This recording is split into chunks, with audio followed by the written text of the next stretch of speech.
Good morning. आज हम लघु शोध प्रबंध के बारे में अध्ययन करेंगे। हमने प्रतिवेदन लेखन, कैसे प्रतिवेदन लिखा जाता है, कैसे रिपोर्ट लिखी जाती है, उसमें किन किन बातों का ध्यान रखना ज़रूरी होता है, ये सारी बातों का हमने अध्ययन कर लिया है। आज हम लघु शोध प्रबंध उसके बारे में विस्तार से अध्ययन करेंगे। सबसे पहले हम यह ज्ञात करना चाहेंगे कि लघु शोध प्रबंध क्या होता है और उसका उद्देश्य क्या होता है।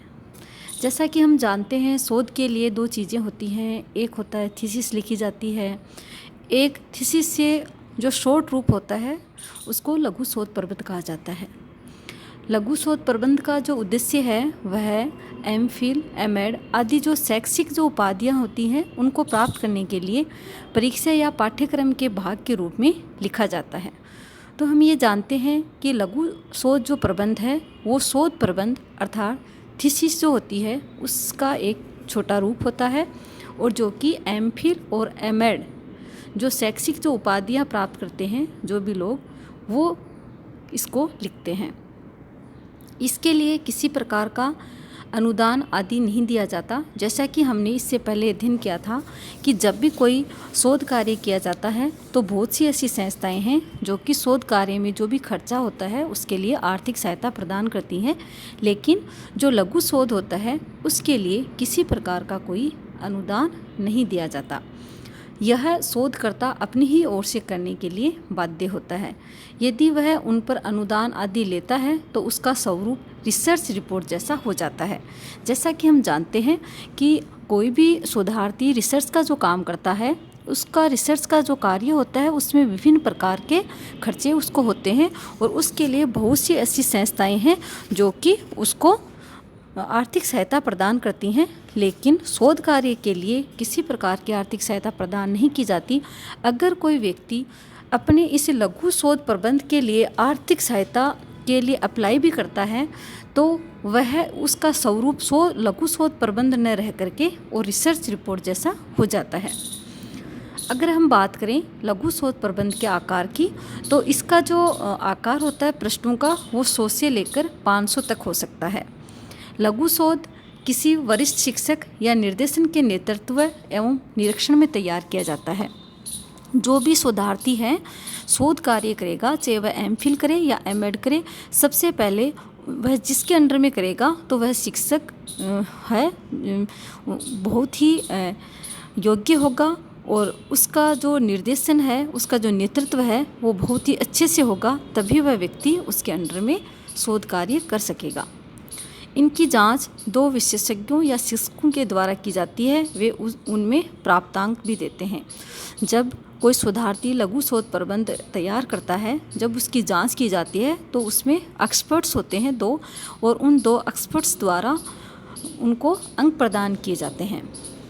इसके एक सत्र वर्ष में पूरा करके विभागाध्यक्ष या निर्देशन को देना होता है। इसमें जो भी रिपोर्ट तैयार की जाती है वो एक सत्र के लिए तैयार की जाती है, और जैसे ही रिपोर्ट तैयार कर दी जाती है उस रिपोर्ट को बाद में जो भी विभागाध्यक्ष या जिसके निर्देशन में तैयार की जाती है उसको सौंप दिया जाता है। इसे प्रकाशित करने के लिए परीक्षा परिणाम घोषित कर दिए जाने के बाद अध्येता को किसी से भी अनुमति लेने की आवश्यकता नहीं होती है। कि जब कोई शोधार्थी अपना शोध कार्य पूरा कर लेता है उसके पश्चात वह उसको प्रकाशित करने के लिए कहीं भी जा कर के प्रकाशित करवा सकता है, और एक तरह से उसका परीक्षा जो परिणाम है वह भी घोषित कर दिया जाता है। उसके पश्चात उस शोधार्थी को किसी से भी अनुमति लेने की किसी प्रकार की कोई आवश्यकता नहीं होती है। तो हम ये देखते हैं कि जो लघु शोध प्रबंध है वह जो शोधार्थी द्वारा तैयार किया जाता है उसमें किसी प्रकार की कोई आर्थिक सहायता नहीं दी जाती उसको, और इसको तैयार करने के पश्चात जो एक्सपर्ट्स होते हैं उसकी जांच करते हैं और उनके द्वारा उसको प्राप्तांक दिए जाते हैं। उसके पश्चात जो रिजल्ट डिक्लेयर किया जाता है तब जो शोधार्थी है अपने शोध जो प्रबंध है, लघु शोध प्रबंध है, उसको प्रकाशित करवा सकता है, और प्रकाशित करवाने के पश्चात उसको किसी प्रकार की कोई अनुमति नहीं लेनी होती। लघु शोध प्रबंध में मौलिक शोध या अध्ययन के परिणामों का लेखा जोखा जैसा ही होता है। इसमें अध्येता है वह अपने विशिष्ट दृष्टिकोण, बोध या चिंतन को तर्कों, तथ्यों एवं युक्तियों से प्रस्तुत कर सकता है। इसका एक जो प्रमुख लक्ष्य है कोई शैक्षिक उपाधि प्राप्त करना होता है। जैसे कि हमने प्रारंभ में यह अध्ययन किया कि जो लघु शोध प्रबंध है वह उस शोधार्थी द्वारा तैयार किया जाता है जो एमफिल करना चाहता है या एमएड की उपाधि लेना चाहता है।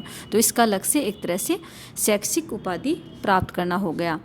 यह एक प्रकार से किसी विषय पर सुविचारित विशाल लेख होता है।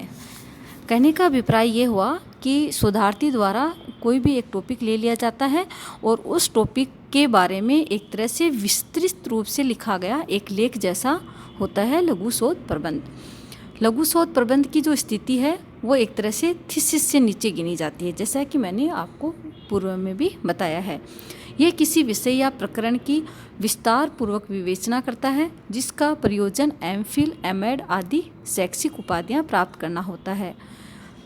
उनके अध्येता या शोधक विस्तार देकर अधिक प्रमाण जुटाते हुए तथा व्यापक संदर्भ देते हुए लघु शोध प्रबंध को ही आगे चलकर थीसिस का रूप भी दे देते हैं। परंतु दोनों एक रूप नहीं होते, दोनों के मध्य काफ़ी अंतर होता है। जैसा कि मैंने बताया कि लघु शोध प्रबंध और शोध प्रबंध दोनों में अंतर होता है। हाँ, कोई जो भी शोधार्थी है अगर वह लघु शोध प्रबंध जिसने तैयार कर लिया, अगर उसी टॉपिक पे वह शोध प्रबंध तैयार करना चाहता है तो उसको वह विस्तृत रूप दे देता है। इस प्रकार हमने देखा कि शोध कार्य के लिए जो शोधार्थी हैं उनके समक्ष दो विकल्प होते हैं। एक तो होता है लघु शोध प्रबंध और दूसरा होता है शोध प्रबंध।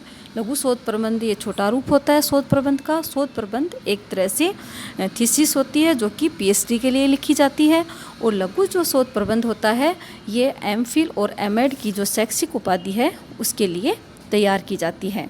तो हमने देखा कि प्रतिवेदन जो लेखन है उसमें लघु शोध प्रबंध और थीसिस उसको जब भी तैयार किया जाता है तो बहुत सारी चीज़ों को ध्यान में रखना होता है, चाहे उसका शीर्षक हो, चाहे उसकी विशेष सूची हो या भूमिका हो, या फिर उसमें काम ली जाने वाली विभिन्न प्रकार की सामग्री हो, या विभिन्न प्रकार के जो निष्कर्ष निकाले जाते हैं वह हो, या फिर विभिन्न प्रकार की जो संदर्भ सूचियाँ हैं, कहाँ से मतलब ग्रंथ है उसको लिया गया है, अनुसूचियाँ जो तैयार की गई हैं, ये सारी चीज़ें किसी भी शोध प्रबंध को तैयार करने के लिए ध्यान में रखनी होती हैं। धन्यवाद।